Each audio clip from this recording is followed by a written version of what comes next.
Informe de René Gastelumendi. Ha pasado ya casi un año desde su segundo mensaje presidencial, 28 de julio de 2012, aniversario de nuestra independencia y día en el que el jefe de Estado, al igual que sus antecesores, nos encandiló con no pocas, aunque bastante leídas desde un libreto, promesas. Renuevo mi compromiso de seguir caminando bajo las banderas de la justicia y la vigencia de los derechos fundamentales. Ratifico ante ustedes mi amor por el Perú.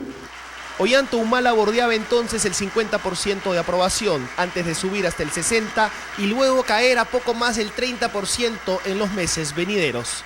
¿Qué tanto ha cumplido con lo ofrecido? Al menos con lo más tangible, con lo más fácil de medir. Eso lo veremos en este informe. Empecemos por lo que dijo respecto a la reducción de la pobreza dentro de un marco inflacionario que no supere el 2.5% anual. Con esta estrategia esperamos que la pobreza total se reduzca al 15% para el año 2016. Estamos en 25, no sé si en 3 años vamos a lograr bajar 10 puntos más. Tú has logrado construir un ministerio de inclusión social, poniendo a todos los programas sociales, teniendo un solo guía de esos programas sociales. El tema es que el ministerio no solamente depende de cambios de reformas a nivel de la centralización del cuerpo técnico en Lima, sino depende mucho también de cómo ese cuerpo técnico llega hacia las bases, llega hacia los sectores rurales, llega hacia las provincias. Y ahí flaquea. Y ahí flaquea. Todavía en las zonas rurales la pobreza es altísima. Altísima es cuanto mucho más de la mitad de los peruanos que viven en las zonas rurales son pobres. Pero hemos ido mejorando. Llegar a 15, como dice el presidente, cuando termine su gobierno, cada vez es más difícil bajar la pobreza en las zonas rurales, sobre todo porque la gente está más dispersa. Desde el corazón del Ejecutivo, el primer ministro Juan Jiménez confirma ya la reducción al 23,8% este año y asegura cumplir con la meta hacia el 2016 a partir de la aplicación de cerca de media docena de programas sociales que ya conocemos. La pobreza se ha reducido en 2 puntos porcentuales y en las zonas rurales 3 puntos porcentuales. ¿En este último año? En este último año, creo que es una gran noticia. O sea, ¿de qué cifra estamos hablando entonces? Estamos hablando ahora de 23%, 23,8% a nivel de pobreza, y creo que esto va a ayudar a que tengamos consistentemente este proceso de reducción de la pobreza a fin del gobierno. ¿Hasta el 15% creen que pueden llegar? Esperemos que sí. La otra promesa crucial durante su discurso fue la de la tan ansiada masificación del gas natural, del recuperado lote 88. Se logrará mediante la extensión de la red del gasoducto hacia el sur para asegurar la provisión de energía barata para los hogares y la industria. En este sentido, anuncio la presentación al Congreso de la República de un proyecto de ley que habilita la convocatoria a licitación internacional. Finalmente el proyecto de ley se aprobó en el Congreso en diciembre del año pasado, con lo cual ya se puede distribuir el hidrocarburo a través de camiones de gas comprimido. Y la semana que acaba de pasar, una empresa privada ya ganó una licitación para repartir el gas a varias ciudades altoandinas del sur del país. Gas natural, el de Camisea, no el GLP que importamos. El protagonista de la célebre por incumplida promesa de los 12 soles por balón. Se acaba de dar hoy día una subasta. Grani Montero tiene el contrato de poner gas natural en una serie de ciudades intermedias de nuestro país, incluyendo ciudades de la sierra, ¿no? ¿Cómo van a hacer eso? Eso lo van a hacer básicamente con lo que se llaman ductos virtuales, que es, en verdad, no es un ducto, es un camión. Es un camión que lleva gas, que puede llevarlo, entiendo, hasta 300 kilómetros. Entonces, de cualquier lugar donde tengas una salida al gas, puedes hacer una circunferencia y cubrir toda esa área con camiones, ¿no?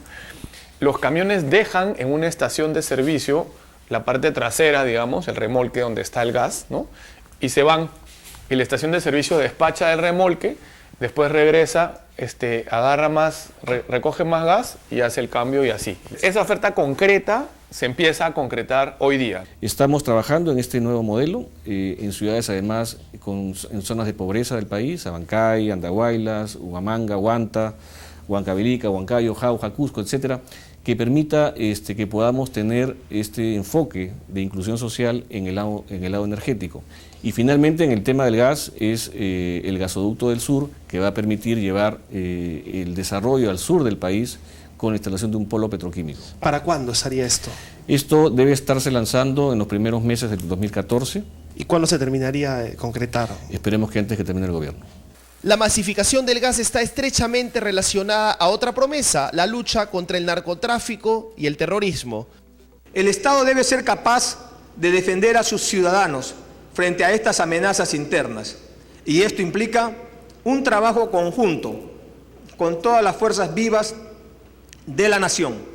Está relacionado debido a que el ducto del gas de Camisea y la empresa que lo administra, TGP, ha sido blanco de atentados terroristas como el secuestro de sus trabajadores hace poco más de un año. Porque secuestraron a 36 personas, después destruyeron 3 helicópteros e hirieron a 3 soldados.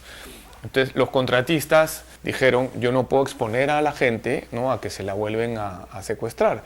Y la retiraron y se la llevaron a la zona de Quillabamba, ¿no? Y la sacaron de la zona de Malvinas, que Pachiato, etc., ¿no? Han anunciado que están retomando la obra, ¿no? ¿Y eso es síntoma de qué es en términos de la lucha contra el Que narcotráfico? al menos y terrorismo? en esa parte han controlado el problema. Y eso no es moco de pavos.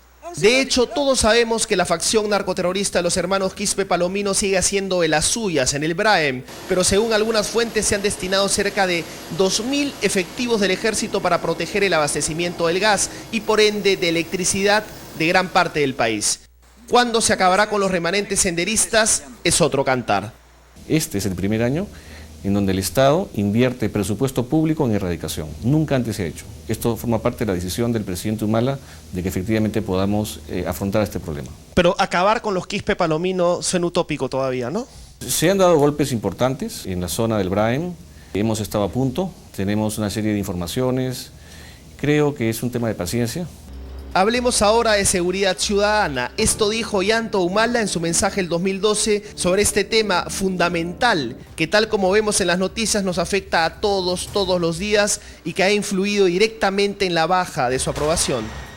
El tema de la seguridad ciudadana nos convoca a todas las autoridades locales, regionales y nacionales. Palabras así que suenan bien las dicen todos los presidentes todos los 28 de julio, pero algo que sí se puede comprobar es esta promesa concreta al respecto. En esta línea de apoyar al capital humano de nuestra Fuerza Armada y Policía Nacional, hemos establecido una nueva escala remunerativa que permita cumplir con los anhelos de nuestro personal militar, policial y sus familias. Se cumplió con subirles el sueldo, pero con mayor énfasis de comandantes hacia abajo. Por ejemplo, un comandante ganaba 2.674 soles y en el primer tramo, es decir, para el primer año, se ha dispuesto un pago de 3.254, pero al 2016 un comandante va a ganar 6.612 soles. Pero, ¿de qué sirve aumentar los sueldos, en el caso de la policía, a una institución que muchos perciben como corrupta y hasta mafiosa, si no se hace una verdadera reforma? La corrupción en la policía está en las noticias todos los días y el gobierno quiere pelear con la corrupción. Ok, señor presidente, esa corrupción que vemos es la corrupción de su gobierno, esa policía es la policía de su gobierno. ¿Qué espera usted para hacer un gran cambio en ese sentido? El problema es que reformar la policía se pisan demasiados callos y yo no sé si es esa pelea que quiere darse el presidente, aunque debería. Se ha replanteado. El Consejo Nacional de Seguridad Ciudadana lo preside ahora el primer ministro. O sea, usted. Hay 10 ministros ahora, digamos, integrando este consejo. Pero según sus críticos, usted sería una persona muy blanda para presidir este consejo y también una reforma policial. Yo no soy una persona blanda, a lo mejor eso es lo que parece, pero yo he venido liderando una serie de cambios normativos que permitan tener al país en una perspectiva distinta. La ley de pérdida de dominio, la ley de crimen organizado, muchas de las leyes vinculadas a minería ilegal, sobre todo en la parte represiva, han salido de la perspectiva que hemos planteado. A continuación, una de las promesas más solemnes efectuadas por un presidente peruano en los últimos años, acaso influenciado por la crisis del proyecto Conga en Cajamarca. El agua, en particular, constituye la prioridad del más alto nivel para mi gobierno. Propongo al Congreso de la República un proyecto de reforma constitucional a fin de reconocer en la Constitución el derecho fundamental al agua.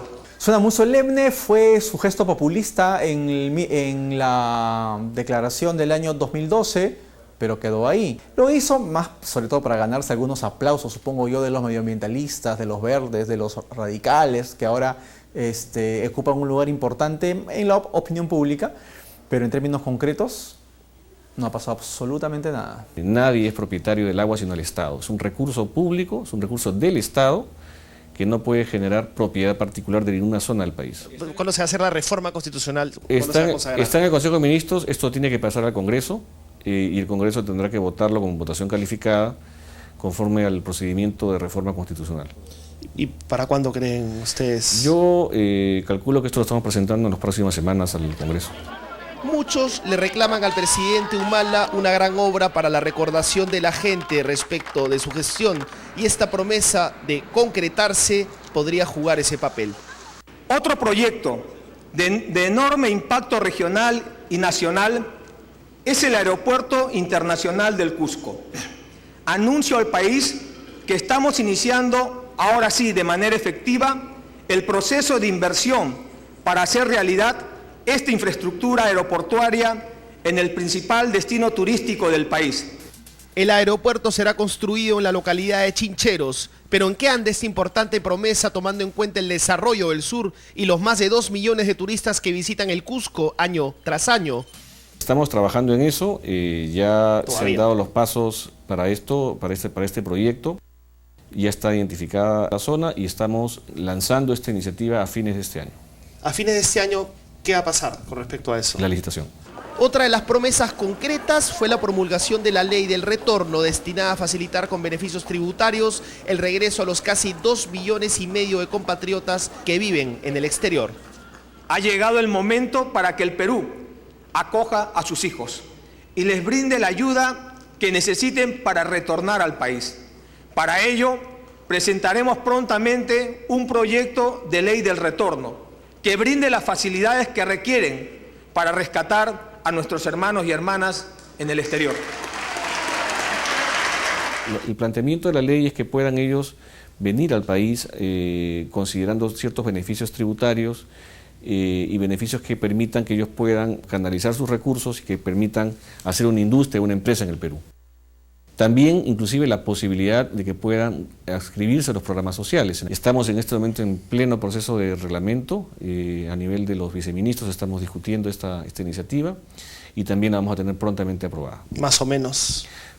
Hablemos de entre 30 o 60 días, ¿no? Pero yo te diría, esa ley no va a cambiar el mundo. Hay otras cosas que puedes hacer para cambiar el mundo. Esa ley es un atajo dado que no quieres cambiar las cosas de fondo.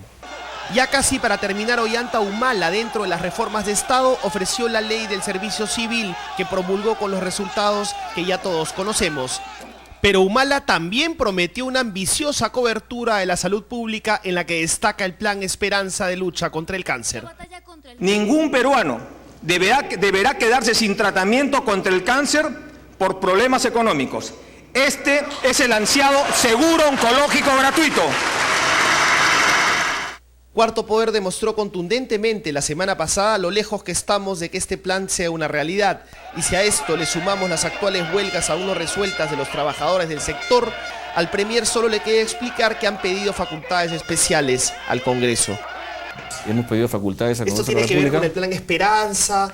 Hemos sacado un reportaje que demostraba que no se estaba cumpliendo. Sí, esto tiene que ver con muchas cosas. La mejora de la atención de salud, la mejora de los procesos, la mejora de la organización de los sistemas de salud. Tenemos leyes muy antiguas, muy viejas.